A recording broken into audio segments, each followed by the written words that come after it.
Hola, ¿qué tal? Mi nombre es Iván Tavera, soy maestro de lectura y redacción. Me encanta dar clases, pero principalmente a mí me gusta mucho trabajar con los jóvenes.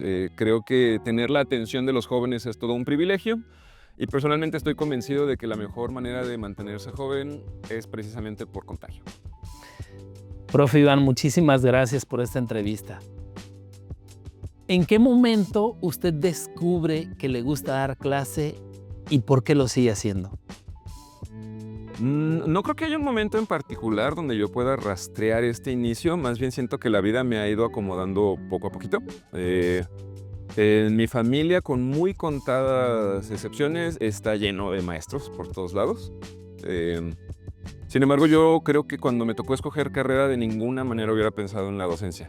Sin embargo, todas las actividades en las que me he desempeñado me han llevado por ese mismo camino, que es eventualmente dedicarle tiempo a eso, a traducir y compartir el conocimiento que voy adquiriendo.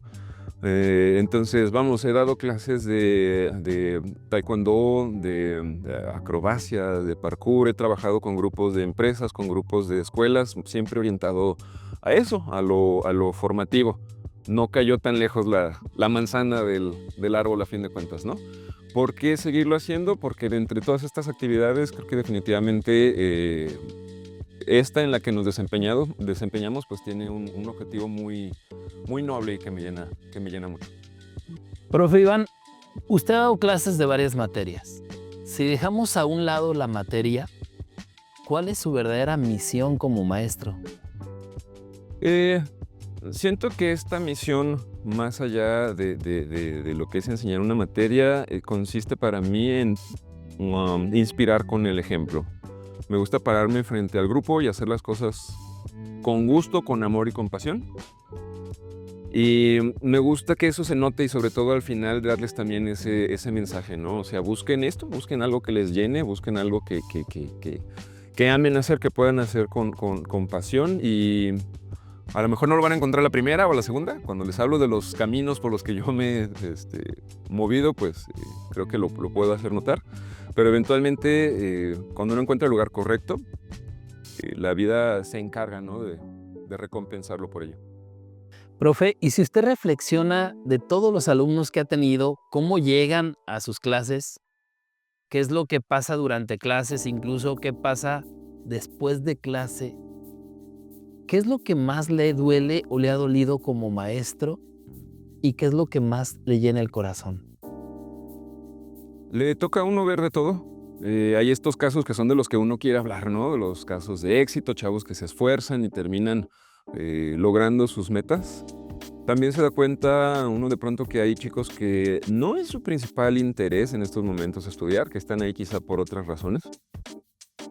Pero una combinación que a mí generalmente me lastima, ¿no? Es cuando veo a los chicos que se están esforzando al máximo y que por alguna otra razón les cuesta llegar a ese resultado. Entonces, hay muchos casos, pero principalmente recuerdo a una chica, desde calendarios más o menos recientes, que vamos, ella salía de los cursos para irse a trabajar como repartidora en su motito. Ella se pagaba su propio curso y era, desde mi punto de vista, una alumna ejemplar, siempre con toda la atención, con toda la disposición. Sin embargo, por más que siguiera el método, a la hora a la hora de las respuestas, a la hora de presentar los exámenes, los resultados no se daban. La razón debe ser muy personal. Supongo que a diferentes personas se le dificultan diferentes materias. Yo incluso en ocasiones buscaba orientar la explicación a que ella en particular, ¿no?, lograra liberar un poquito. Sin embargo, la veía como de pronto se salía del salón y regresaba del baño con los ojos hinchados, ¿no?, de haber estado llorando, y se componía y se sentaba otras 2 horas a estar echándole todas las ganas, ¿no?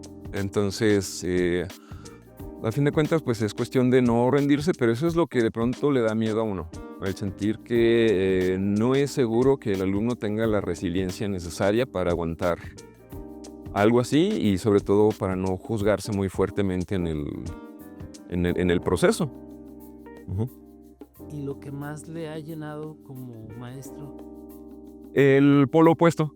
Es decir, los chicos que con base a esfuerzo eventualmente regresan a agradecerle a uno y decir, ya estamos del otro lado, y parte de eso es gracias a usted. Profe, ¿y qué siente cuando un alumno, después de haberlo intentado mucho, sale por fin en listas? ¿Qué piensa y qué siente usted? Es una mezcla de, obviamente, alegría, que eso es algo que pues, afortunadamente podemos compartir muchos maestros y alumnos. De orgullo por ellos, porque el esfuerzo de ellos es lo que vale. Orgullo por uno mismo, por sentirse parte y escaloncito en ese proceso. Pero para mí personalmente me da una satisfacción extra, que es un sentido de pertenencia que para mí a veces es difícil de lograr, ¿no? El sentir que estoy en un lugar donde valgo y donde donde pertenezco y soy reconocido. Entonces a mí me da un poquito ese empujón para regresar al día siguiente y dedicarle no solo esfuerzo, sino euforia, ¿no? a lo que hago.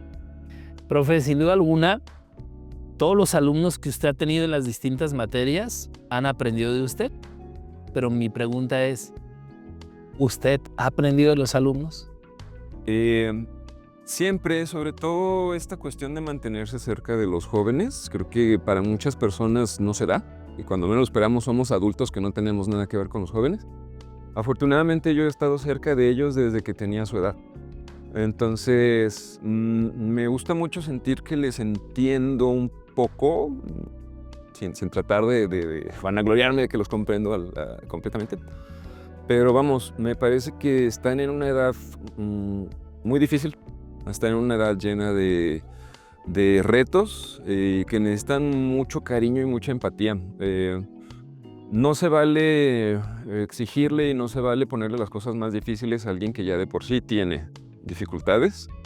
Sí se vale estar ahí siempre para ayudar, y creo que independientemente de lo que son los estudiantes, esa es la forma correcta de presentarse ante el mundo, ¿no? Como alguien que está ahí con la intención de ayudar, no de crear problemas. De acuerdo con usted. Profe, lo están escuchando muchas personas. Quiero que visualice en este momento a dos alumnos. Aquel alumno que ya hizo el examen de admisión y no salió en listas, y también aquel alumno que lo va a hacer por primera vez, pero tiene muchas dudas, no cree en sí mismo.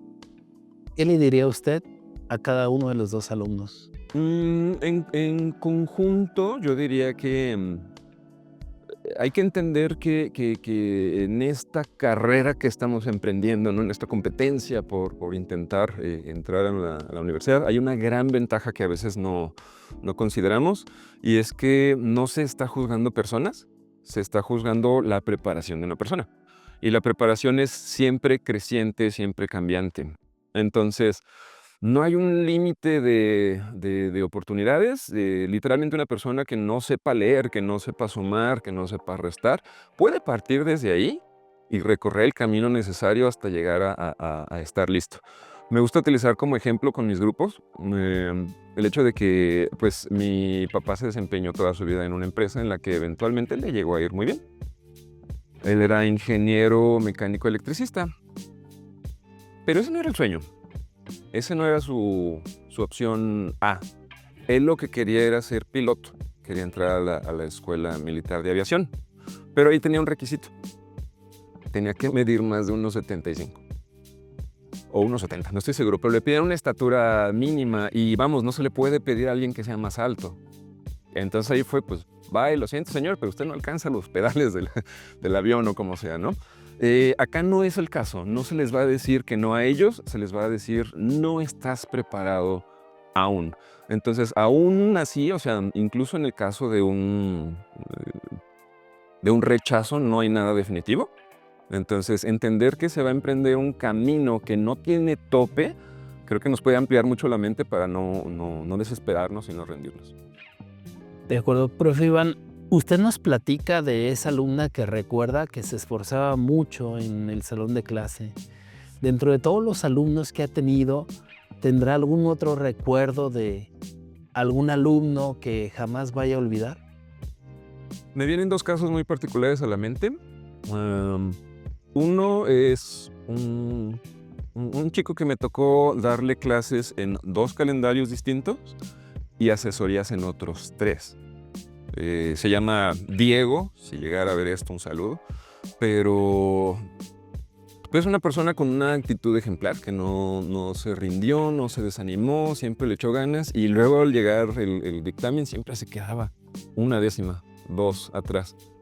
Hubo un momento en el que yo, simplemente platicando con él, y lo tomé como un compromiso moral, yo le dije: prohibido rendirse. O sea, tú ya estás del otro lado y es nada más cuestión de si va a salir en este o en el siguiente, pero tú ya es un hecho que vas a ser un gran doctor, ¿no? De ahí todavía le tocó meterle chamba a otros 2 calendarios más.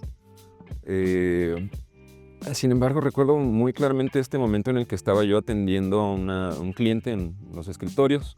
Lo veo entrar unos días después del dictamen y se cruzaron nuestras miradas, ¿no? De lado a lado de la sucursal y no fue necesario decir nada, ¿no? O sea, solo alcé las cejas un momento y le cambió completamente el rostro.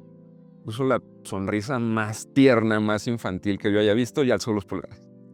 Entonces, esa expresión para uno es combustible puro, ¿no? Es lo que uno necesita para seguir adelante.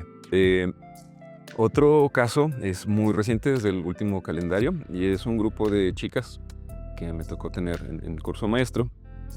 Y me la pasé regañándolas por el celular. Me la pasé regañándolas por la atención. Yo no me considero un maestro regañón, pero sí la atención es algo que busco mantener. Entonces, cuando es el celular, soy un poco latoso. Y ellas, vaya que las peleé mucho. Hubo un momento en el que yo incluso sentí que ya las había perdido, en el sentido de ya les caí gordo, ¿no? No como alumnas, porque eran buenas alumnas, a fin de cuentas, pero ya, yo creo que ya les caigo gordo de tanto que les estaba insistiendo.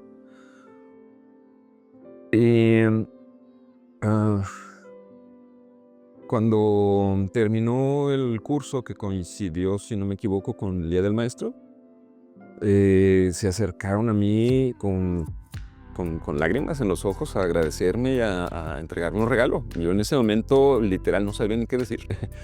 Porque no lo esperaba, pero sobre todo no lo esperaba de ellas, que me guardaran ese cariño, ¿no? Entonces me parece una bonita lección, el entender que hasta donde uno menos lo pueda percibir, se está dejando huella.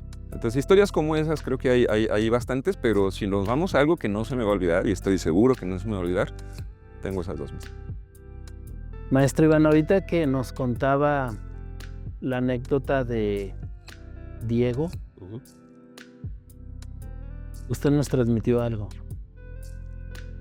Cuando cruzó las miradas con él, pasó algo por su mente, sintió algo su corazón. ¿Nos podría compartir un poco más qué fue lo que sintió después de que usted veía que él no lo lograba y por fin logró ese admitido? Hay mucho alivio en eso, ¿no? Hay mucho como esa descarga de sentir que no hay una falsedad en la promesa que se hizo, que todo fue auténtico, que yo le dije: confía en el proceso, confía en ti, no te rindas y se va a lograr. Entonces, no sé cómo me hubiera yo sentido si en algún momento lo veo que ya simplemente no está ahí. Y ahorita, más allá de ese cruce de miradas, y después sí tuve la oportunidad de hablar un poquito más con él y felicitarlo, vamos, muy constantemente, porque suelo estar en la sucursal que está pegada a la escuela de medicina, lo veo pasar con su bata y con sus amigos, con su batita. Entonces, para mí es mucho orgullo y mucha alegría por su caso en particular, y pues saber que ahí está el potencial, ¿no?, de seguir ayudando a las personas. De acuerdo. Profe Iván, me gustaría que me diera su perspectiva de la siguiente pregunta. Usted ya tiene varios años ayudándonos, conoce a muchos de los maestros, son más de 100 maestros, distintas personalidades, distintas formas de enseñar, distintas técnicas. ¿A qué le atribuye que todos sus compañeros, incluyéndole usted, logran grandes resultados en ocasiones históricos en el examen de admisión? Principalmente a que somos una empresa auténtica. Repito lo anterior, no hay una mentira detrás de la promesa y eso creo que se transmite fuertemente. Prometemos lo mejor en cuanto a un trato humano, en cuanto a material, en cuanto a conocimiento y cada persona que se acerca a nosotros generalmente se van con esta impresión de que superamos sus expectativas. Entonces, creo que ya existe algo implantado en la empresa que cuando uno entra aquí se contagia y no hay otra forma de hacer las cosas que con esa excelencia. Muchas gracias. Y si hablamos un poquito de usted, ¿qué es lo que a usted le ha funcionado como maestro? ¿Nos puede compartir algunos métodos que hace o lo que usted cree que da mejores resultados con los estudiantes? A mí me gusta, y es algo que hago muy conscientemente, me gusta que desde la primera hasta la última clase sepan que yo estoy ahí para ellos y no al revés. Que yo estoy ahí para ayudarles y que mi único objetivo es facilitarles las cosas, ¿no? Entonces, que no se sientan presionados, sino aliviados, ¿no? De entrar a un lugar donde hay alguien que quiere velar por ellos. Me gusta también que se sientan involucrados, que sientan que el ser ellos mismos y el hablar de sus vidas nos sirve para analizar nuestro tema, ¿no? Entonces siempre es como, ¿te gusta el hip hop? Háblanos de hip hop, ¿no? ¿Te gusta escribir? Escribe, te leemos. ¿Te gusta la música? Dinos por qué te gusta y hablemos de eso, ¿no? Entonces es un poquito como involucrarlos y que no lo sientan tan pesado. Vamos, el camino que están emprendiendo es difícil, les requiere muchísimo esfuerzo. Que la naturaleza de la clase sea divertida y muy abierta para que ellos sean ellos mismos, a mí me funciona muchísimo. Si a eso le sumamos que vengo de un entorno, el enseñar acrobacias, en el que es indispensable empezar de abajo hacia arriba, creo que me he vuelto algo bueno en eso, primero hacerles entender algo muy sencillo que ellos ya conocen y después simplemente ponerle nombre, ¿no? Esto que estás haciendo es una metáfora. Es lo que yo le llamo enseñar desde abajo. Y vamos, muchas veces como maestros queremos impresionar, queremos vernos con un conocimiento muy elevado, cuando lo que ellos necesitan es precisamente empezar de abajo hacia arriba. Profe, yo recuerdo una plática que tuvimos en algún desayuno y ahorita también usted lo comentó, que llegó a dar clase tal vez por casualidad, tal vez por accidente o por X motivo, ¿no? Aunque ya tiene usted mucha familia de maestros.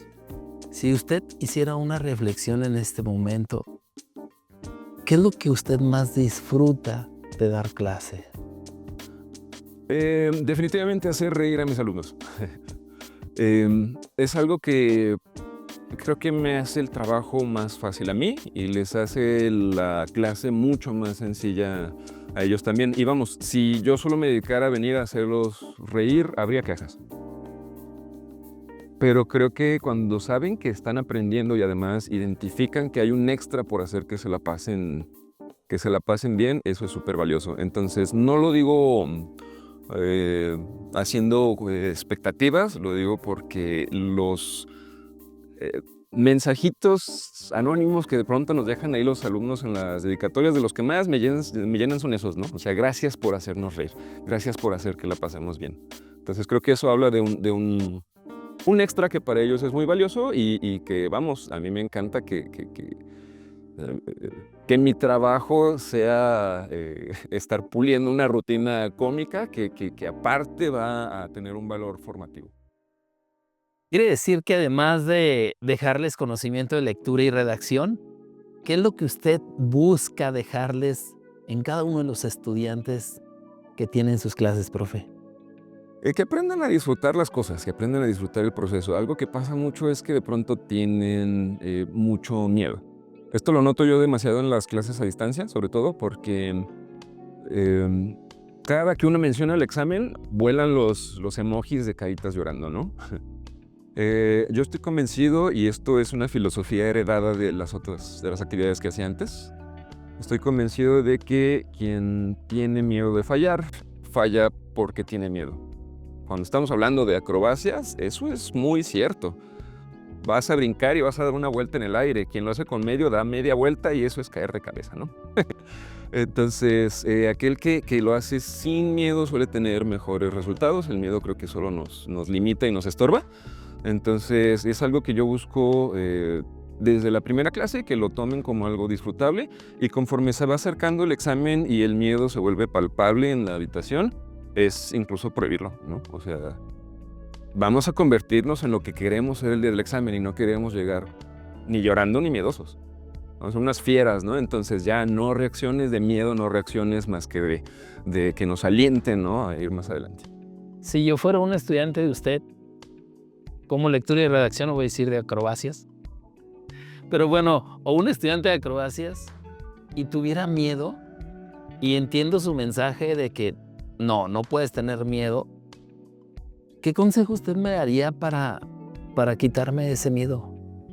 Que el paso uno es decirlo, o sea, el paso uno es creerlo y las cosas se van dando solas, ¿no? Pero muchas veces el miedo es instaurado por uno mismo y lo contrario puede pasar también. Entonces, muchas veces es cuestión de un clic que a veces viene de afuera, de la gente diciéndonos, vamos, tú puedes, pero lo mejor es que venga de adentro, ¿no? Entonces, eso, no sé si haya una fórmula mágica, pero muchas veces se siente así, es empieza por ti mismo, créetelo y lo demás se va a ir va a ir tomando forma por sí mismo.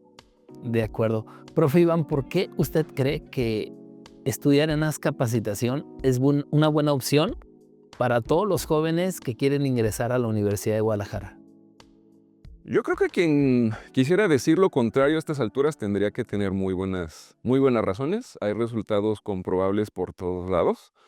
Pero vamos, si buscamos la raíz de esto, creo que tiene mucho que ver con la esencia humana, ¿no? Que hay desde la parte corporativa, los administrativos y iba a decir sobre todo, bueno, pensando porque somos los que damos la cara, ¿no? Pero en eso, en primera instancia, los docentes. Creo que uno nota, no importa qué clase de negocio o empresa se acerque, uno se nota cuando las cosas se hacen por convicción, por amor, o cuando se están haciendo a la fuerza. Yo creo que algo que es una constante es eso, que aquí las cosas se hacen desde adentro, ¿sí? Y eso lo sabe quien llega a comprar, adquirir un curso, lo sabe quien está tomando su curso y lo sabe y lo transmite también quien sale de aquí y le dice a los demás, ¿sabes qué? Ahí hay algo que vale la pena. Profe Iván Tavera, ¿por qué trabaja usted en Azcapacitación? Anteriormente yo tenía mi negocio propio por algo así como, podríamos resumirlo a 12 años, aunque podría ampliarse hasta 15. Yo me estuve desempeñando ahí sin mayores dificultades, en el sentido de que solo necesitaba abrir unas cuantas horas en la tarde-noche para que pudiera seguir trabajando, funcionando mi negocio. O sea, tenía una gran parte del día libre y tenía ninguna urgencia de conseguir un trabajo. Esto me daba la oportunidad de mirar a mi alrededor y decir, puedo hacer lo que yo quiera. Puedo hacer lo que yo quiera. Pero soy una persona muy celosa de mi tiempo. Soy alguien que no le entregaría mi tiempo ni mi energía a lo que sea, tanto en mis actividades recreativas o de ocio como en mi trabajo. Entonces, cuando yo estaba con esta idea de a qué más puedo dedicar este tiempo libre que tengo, porque mi negocio yo solo lo abría de las 5 de la tarde a las 10 de la noche, ¿a qué puedo dedicar mi día? En realidad tenía un abanico de opciones bastante amplio y tocó decir que no a muchas porque simplemente no veía yo un valor agregado, algo que me dijera aquí es. En ese tiempo tenía yo ya contacto de varios años con un empleado de mucha antigüedad aquí en la empresa, que es Pablo. Es amigo mío desde hace muchos años. Y yo lo veía como en redes sociales se la pasaba presumiendo su trabajo. Se la pasaba presumiendo lo bien que se la pasaba, lo gratificante que era para él, cuánto amaba hacer lo que hacía. Entonces, sin saber exactamente lo que él estaba haciendo, yo decía, quiero algo como lo que Pablo tiene. Y para mí era solo eso, o sea, así es como yo me quiero sentir. Hasta que me pregunté, ¿qué tiene Pablo? ¿Qué es lo que hace Pablo? ¿A qué se dedica? Y fue acercarme a él, platicar con él, y ahí fue donde me di cuenta que yo tenía también algo que aportar en ese lado. Y pues de ahí simplemente fue acercarme a pedir la oportunidad, pero buscando eso, una labor que fuera para mí gratificante más allá de lo económico en lo personal. Imagine que junto a todos los estudiantes que ha tenido y que me los llevo 10 años al futuro, y en ese momento ellos platican y lo recuerdan a usted, ¿cómo le gustaría ser recordado por ellos? Me gustaría que me recuerden como yo recuerdo después de casi 30 años a mi maestro Juan Manuel de Física y Química en la secundaria.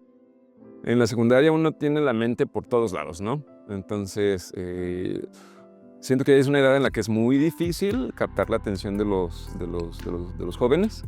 Y sin embargo yo recuerdo a este maestro con mucho cariño precisamente porque tenía esa capacidad de captar completamente la atención de los alumnos y porque a mí particularmente siento que me transformó un poco la vida en el sentido de que actualmente yo soy alguien que aprecia muchísimo el conocimiento y siento que en gran parte tiene que ver con eso, con que en el momento indicado, en el momento de mi vida adecuado, yo vi a alguien hablar con mucha pasión sobre los temas sobre los que él sabía, ¿no? Y los temas que le gustaban.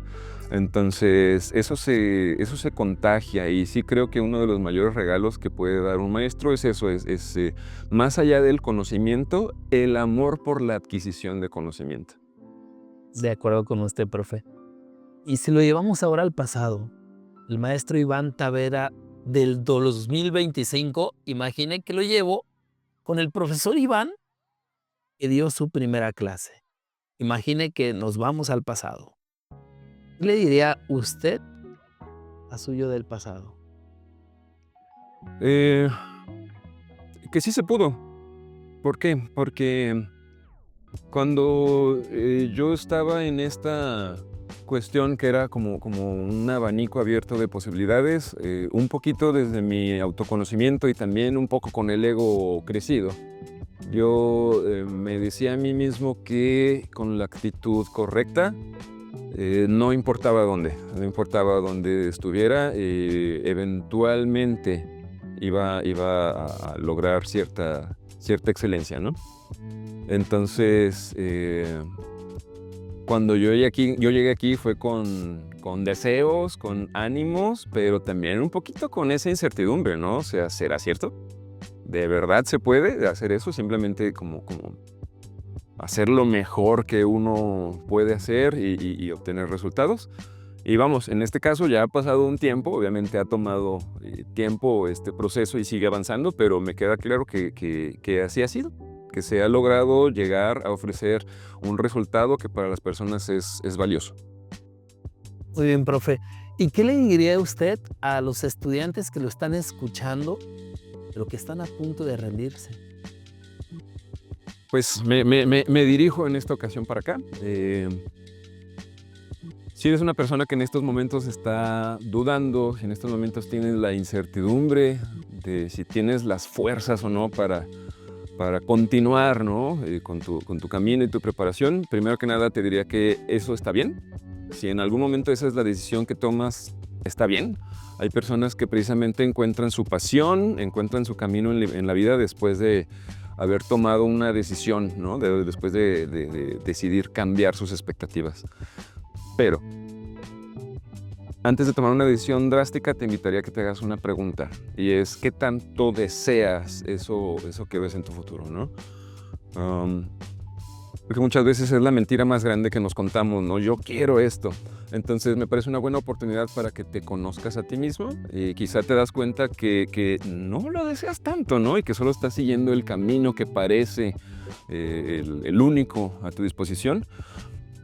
Pero muy probablemente también te des cuenta de que sí, de que ese es tu sueño, de que ese es quien eres tú. Y vamos, una vez que uno encuentra estas convicciones, cambian las cosas. Te diría que el verdadero deseo no conoce límites, el verdadero deseo es implacable. El verdadero deseo no entiende de lógicas ni de estadísticas, simplemente busca generar todas las condiciones necesarias para transformar la vida. Muchas gracias, profe. Lo están escuchando muchos alumnos que aún no lo conocen, pero que van a estar con usted en su salón de clase. ¿Qué le diría a ellos? Algo que le digo generalmente a mis alumnos el primer día de clases, yo sé que la materia de lectura y redacción no suena como lo más emocionante del mundo. Sin embargo, lo que a mí me gusta mucho de esta materia es que no es como tal un tema, es un medio. Entonces, es el medio para hablar sobre cualquier tema. La invitación entonces es esa, ¿no? Que nos reunamos a hablar de las cosas que a cada quien le gustan y a sacar valor y provecho de eso. Yo aquí estoy esperándolos con los brazos abiertos. Muchas gracias. En esta charla lo han escuchado alumnos, maestros, colegas de usted, familiares, padres de familia y muchas más personas. ¿Qué mensaje final les dirigiría a ellos? No mucho en realidad, simplemente gracias. Gracias a la empresa por las oportunidades que me ha dado, a mis compañeros porque han hecho de esto una experiencia en extremo disfrutable, pero pues sobre todo a los papás y a los alumnos que son los que al depositar su confianza en nosotros hacen que todo esto sea posible. Entonces, muchas gracias. Profe, yo le quiero agradecer personalmente por esta entrevista y por el gran corazón que usted le pone a todo lo que hace. De verdad, muchas gracias. Para eso estamos, maestro. Muchas gracias. Gracias.